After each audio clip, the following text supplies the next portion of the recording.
dushimiye Imana ko tuhagaze hano muri Shembabure mu gice kirimo abera b'Imana, tukaba turi kumwe n'umugabo w'Imana ya Apostle Rumanzi. Abantu mwese mudukurikiranye ku isi tukaba tubashimiye. Imana y'Ibrahimu na Isaka ibahumurisha. Ariko nk'uko bikomeje na gahunda y'abakristo Rumanzi, ndabizi kuko hamagawe n'Imana, nagiraga ngo uri n'umukozi w'Imana wabaza ukadusengera kugira ngo tubone gukomeza ikiganiro cyacu. Ikaze gusenga. Kamara hango w'igurmense hango tahwa hango ujiro kunda n'imbabazi zawe.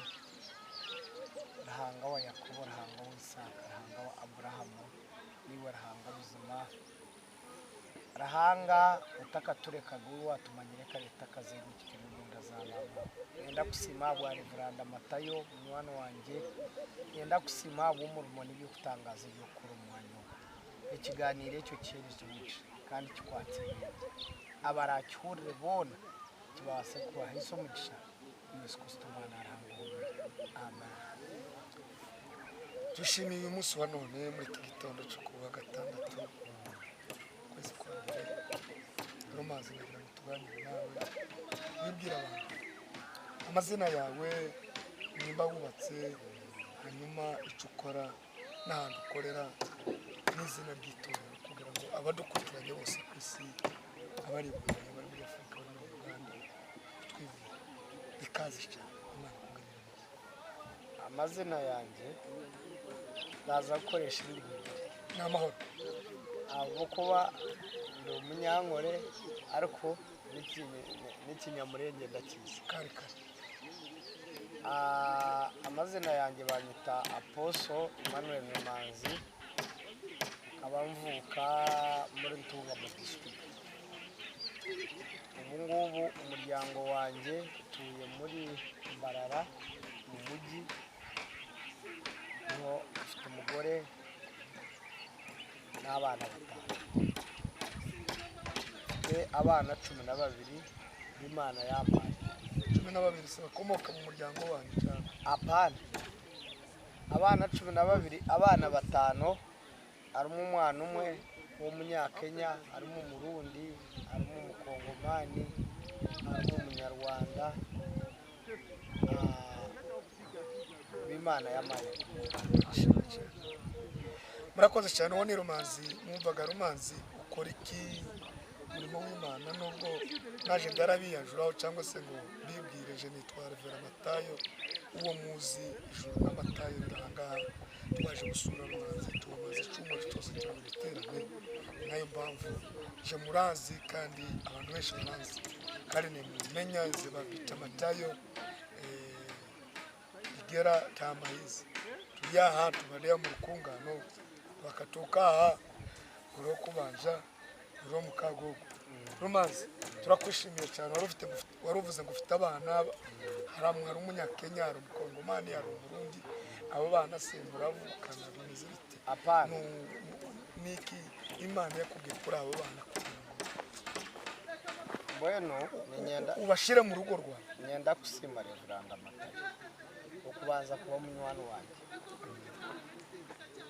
Nyenda kusima munonga, ndagushimira inshuti ku isi zose abakunda Mathayo n'ijuru. Nanjye ndamukunda kandi wibare kumwe. First of all, ikibazo cy'abana nakubwira nti wowe nakubonye wabaye intesho. 1 uri umukongomani, 2 uri umumpungi, nutura umumpungi, n'undi umunya-Uganda, nutura heriye mpungi. Bueno umbana banje bunyine n'iyuru abo kuba uko natungira abandi ndayibona uko nakutungira. Kwihaho bariya bakayisha abantu bato, they were young, so I have been take care of them. They are educated. Some they have completed senior 4, some they are in senior 6, some they are in low classes, they are in P7. When my calling started in 1995. When I heard the voice of the Lord, we are like the way where we are. The Lord appeared to me and said, I was crying. I had no parents. I was an orphan.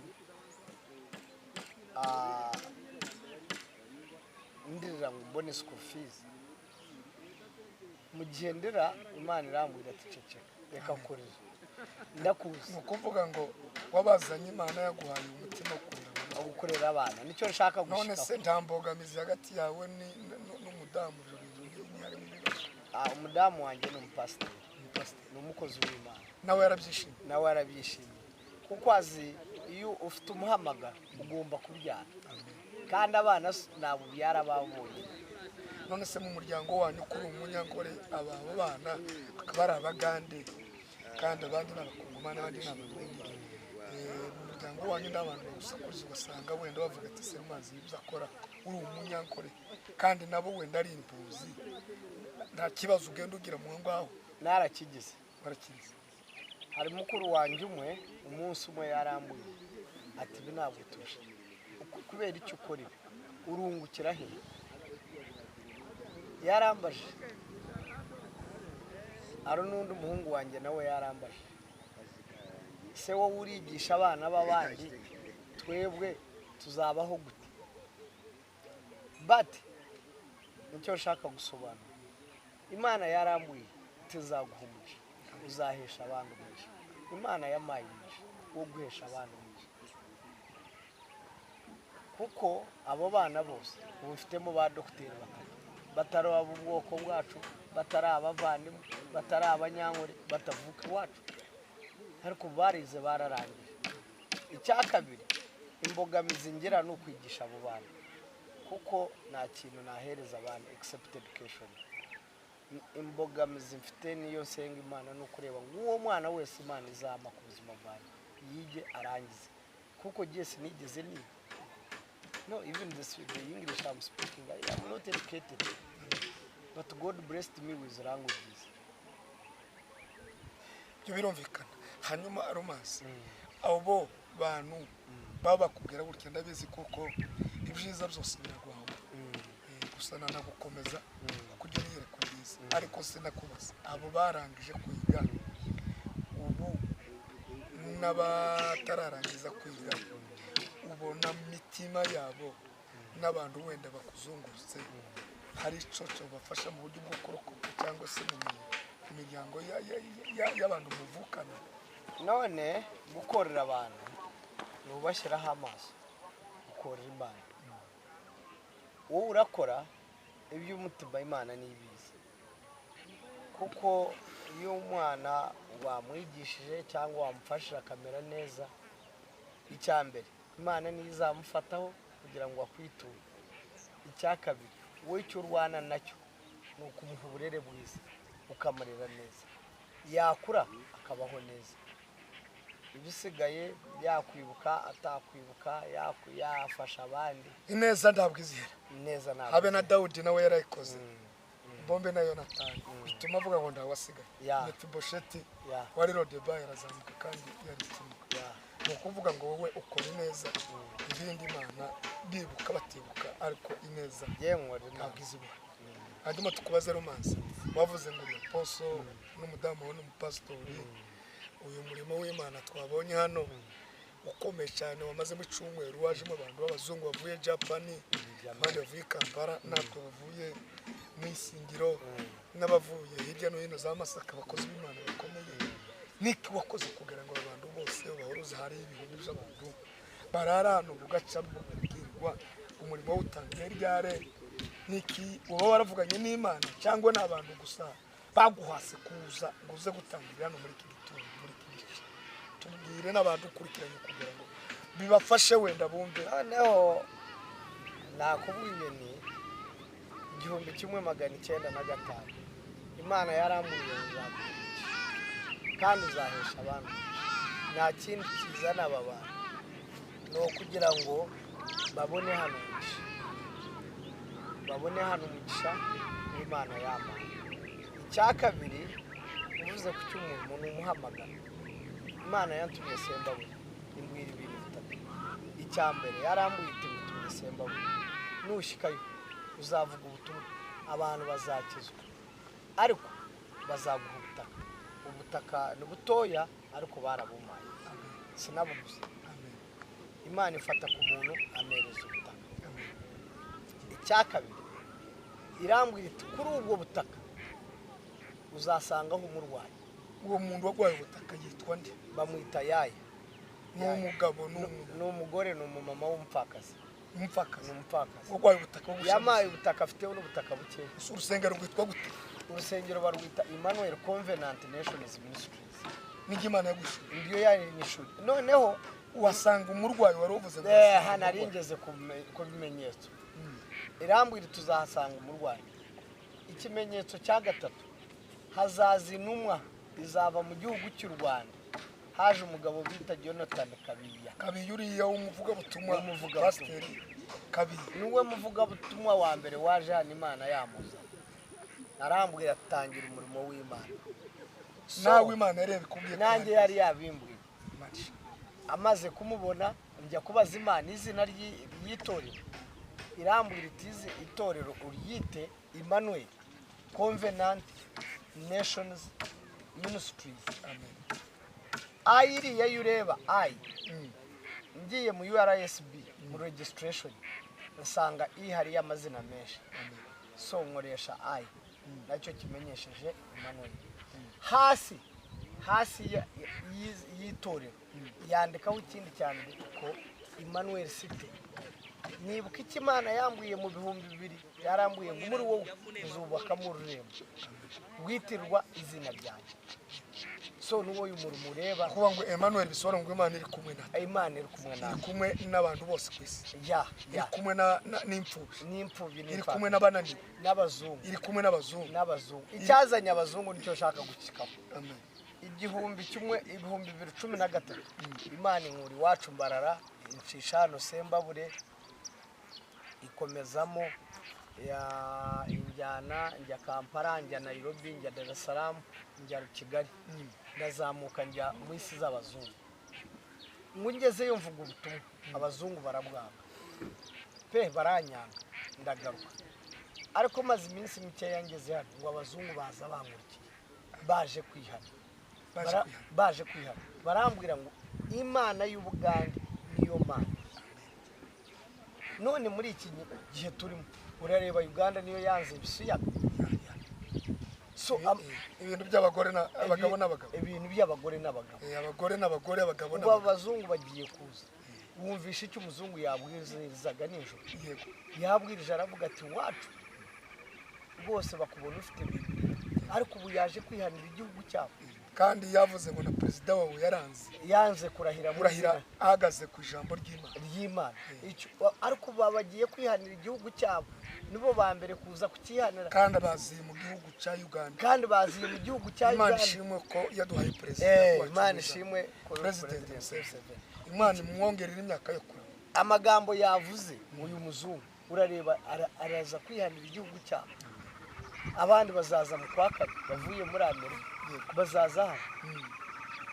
ahantu hari Imana urareba mu gihe 1916 nari ndahantu ndagira inka ndi umukozi uragira inka Imana irambura ngo ejo perezida azaza ugende ugure Bibiliya uyimwe waragiriraga umuntu cyangwa umuntu bamwita John Zirare wo mu Kongomani aratuye ahantu bita Toroko naragiraga umwaka bakanza imishuri kimasa cyo wabaye muri ubwo ubuzima nabaye waragiriye abantu ariko ubu nyine ufite amashu ufite ikibuga cyiza inka nuzizi we wagiye waranangabiye nini sinakugabiye inka neza yijigije wayisanze iri yonyine ikibuga inga zirisha nishi waraye mu rugo rwanjye ngo ngo ndaha Imana itazikura umuntu ayiwe imigani 8:17 yego na 18 haravuga ngo nkunda bangu abanshakana umwete bazambura ubutunzi n'icyubahiro bihoraho nuko ngo abantu bareke kwiheba n'abafite ibibazo bashaka Imana jewe wewe wabaye waragiriye undi muntu umwaka bakaguheza inka banyeze inka zanjye Tanzania njya gupagasa na Tanzania narazipakaje kuko nazo najyanye jewe narongoye inka kuva Karagwe nawe wigeze kunyagwa inka nuko ngo abanyazwe inka bose bahumure bagifite ubuzima no kuguma mu Mana hari Imana izana ingikazana n'ubutaka. Reka nkubwire nagiye Tanzania njyana y'inka ngezeyo barazinyama ntangira gucuruza nk'uri nka Tanzania nkazijyana i Burundi aho bita mu Rusagamba ngenda n'amaguru. Igihe cy'abanyamurenge 97 baza mu Buganda nacuruje nabo. Hari umushuti wanjye sinzi aho yaburiye bwamwitaga Rangwa. Umunsi umwe twambutsaga ibimasa ku Kagera, ikimasa kimukura amenyo, ikimasa cyanjye mujyana i Kanombe hariya Kabeza hari ibitaro muguriraho amenyo. Umunyamurenge wa mbere nambonye 97. Ubu tubana namwe muri inshuti twaravukanye cyane kandi jewe ndi umunyankore ndi uwina ariko sindi umunyarwanda ariko kubera Kristo wenda uba mu bintu simba mu bintu isi yose Rumanzi aho ugeze hose wisanga kubera kuko Kristo niwe munini kandi inshuti zanjye nyinshi na amoko yose ab'inshuti zanjye kandi wayabonye ibihumbi n'ibihumbi wabonye hano nta bwoko budahari nayabonye hariho abanyankore hariho abahima hari abazungu hari benshi. Hanyuma turangiza Rumanzi ubu muri iki niki wabwira abantu bamwe bacitse intege banyazwe inka, abandi bafite abana b'imfubyi, abandi tibafitiye n'ukuntu bigisha abana, niki wabafashisha ko wavuze ngo wigeze kunyagirwa, wigeze kuragirira abantu urahakwa niko babivuga iwacu mu Kinyamurenge bakaguheza ikimasa, abantu badukurikirana bose kwisi niki wabafasha? Hanyuma tuzarangize dusenga Imana kugira ngo nabo bonda baremo mu ibyiringiro. Icyambere na mbere ni ugukunda Imana, ukamenya ngo Imana si yakuremye kurya ibitoke, kurya kawunga, gukora byashara. Ni ukumenya ngo uri igikoresho cy'Imana. Icyo ni cyambere. Iyo umenye ko uri igikoresho cy'Imana, Imana iragukoresha. Icyakabiri ni ukumenya ngo ibintu byose utunze n'ibyo ufite ni by'Imana. Imana yabiguhaye ngo bigire akamaro. Iyo ukoze byashara, when you are doing a business with the Lord will prosper you. Imana izaku jewe nakoreye ikimasa nca ahantu usanga abantu barasengera mu gihe cy'ikimasa wakore nakoreye nakiguzemo inyana, maze kukiguramo inyana usanga abantu barasengera mu gihuru nk'aho turi ndagurisha inyana mbagurira amabati 20 kandi wagikore nagikoreye umwaka wose kugira ngo worore inka. Se nareba ibyo korora je nareba uhitanga mu nzu y'Imana. Hari abakire bari bahari ngura amabati ngura ibiti ndagiye wagikoreye umwaka wose ukiguramo inyana ndayigurisha.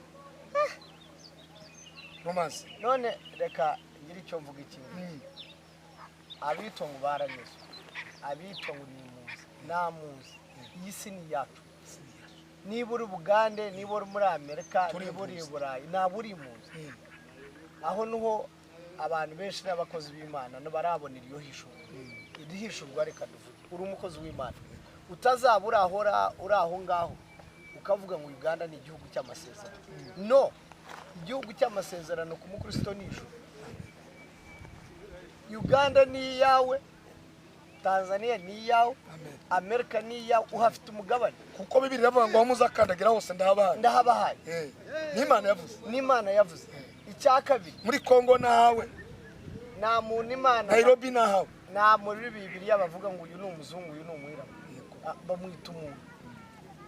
Ngo yaremye umuntu ngo ategeke ibintu byose biri ku isi, aganza yobora.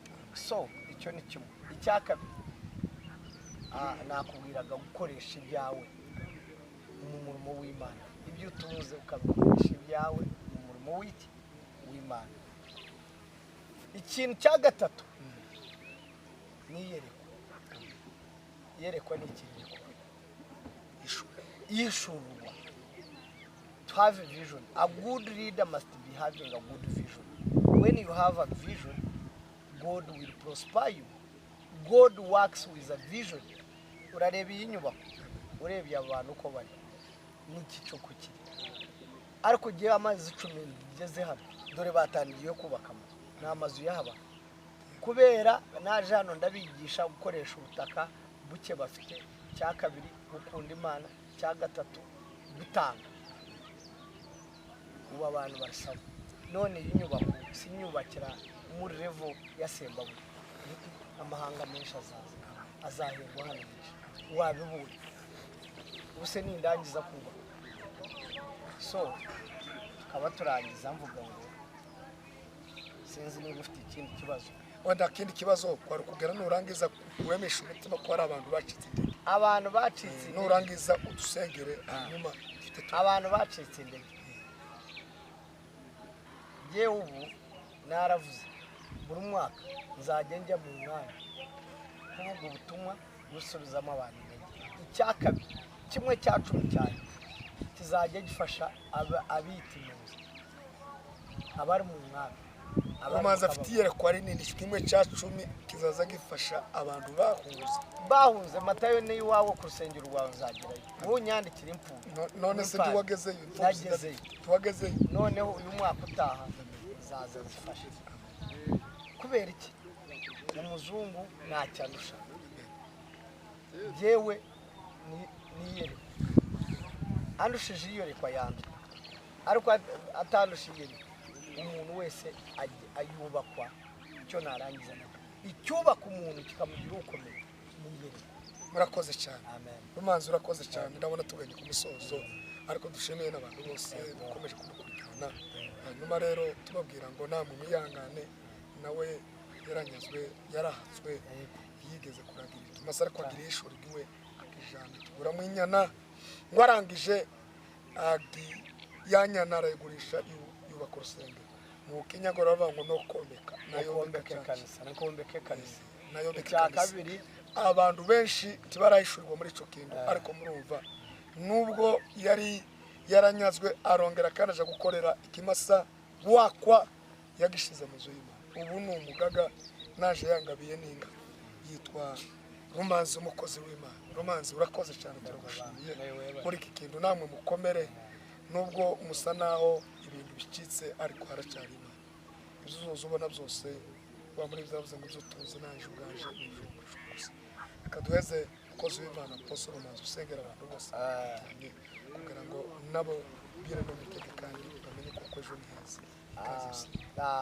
tarasenga reka dusome ijambo ry'Imana iyo nshaka kubwira abadukurikirana bose ku isi niryo ryanyubatse iryo jambo niryo ryanyubatse ibyo wabonye Mathayo mu rugo rwanjye ibyo wabonye hanze ibyo bonye ku itorero nyoboye icyanyubatse ni ijambo zimugane 17 na 18 nkunda bangu nkunda abangu abanshakana umwete nibo bazamura yeme mukunda Imana nayo izakomeza bakunda no kwishakana umwete I love those who love me and who seek me will find me riches and honor which endures there is a word what we call endures which endures forever bihoraho Imana igutunze bihoraho amen reka dusenge Heavenly Father, I want to thank you. Urakoze data kubuye umunsi wa none.